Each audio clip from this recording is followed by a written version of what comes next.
Welcome everybody to the amazing world of Shabash India. Friends, நார்மலா நம்மலாம் எப்படி வாழணும்னு நினைப்போம். நல்லா இருக்கணும், சந்தோஷமா இருக்கணும், பெரிய வீடு வாங்கணும், நல்ல வேலைக்கு போகணும், நிறைய சம்பளம் வாங்கணும், ஊர் ஃபுல்லா சுத்தி பார்க்கணும். ஆனா சில பேர் இதுக்கெல்லாம் ஒரு படி மேல போய் யோசிக்கிறாங்க.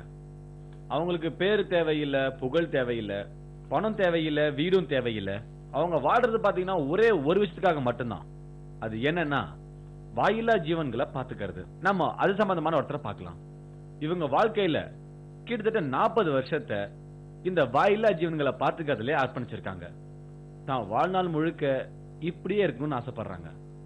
வாங்க அவங்கள பார்க்கலாம்.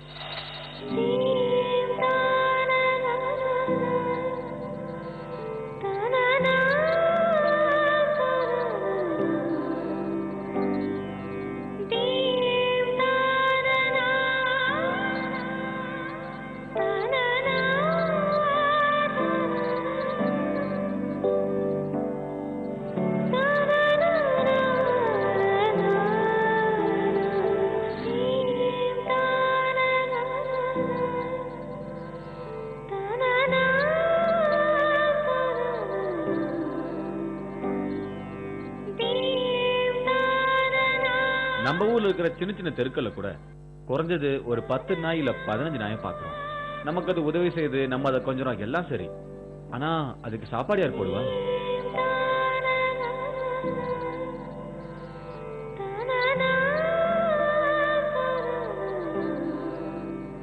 பசிங்கிறது எல்லா ஜீவராசிகளுக்கும் பொதுவானது. திறனாய்களுக்கும் உணவு கொடுக்கறதுல நான் ரொம்ப சந்தோஷப்படுறேன். 30 வருஷமா கொடுத்துட்டு இருக்கேன்.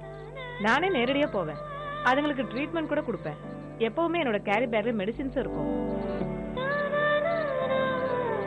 இதுங்க கண்ணை பார்த்து என்ன வேணும்னு தெரிஞ்சுக்குவேன். அதுங்க எண்ணங்கள் கூட எனக்கு புரியும். எங்க வீட்டுல கூட நாய்கள் இருக்கு.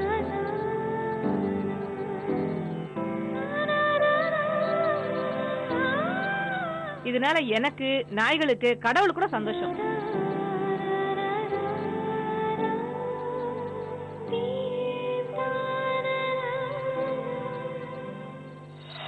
திருமதி மீரா தீவான் நமக்கு ஒரு சிறந்த எடுத்துக்காட்டு. இவங்கள மாதிரி பல பேர் நமக்கு தெரியாம இந்த சேவையை பண்ணிட்டு இருக்காங்க. அவங்க எல்லாருக்கும் நம்ம சார்பா ஒரு சலாம்.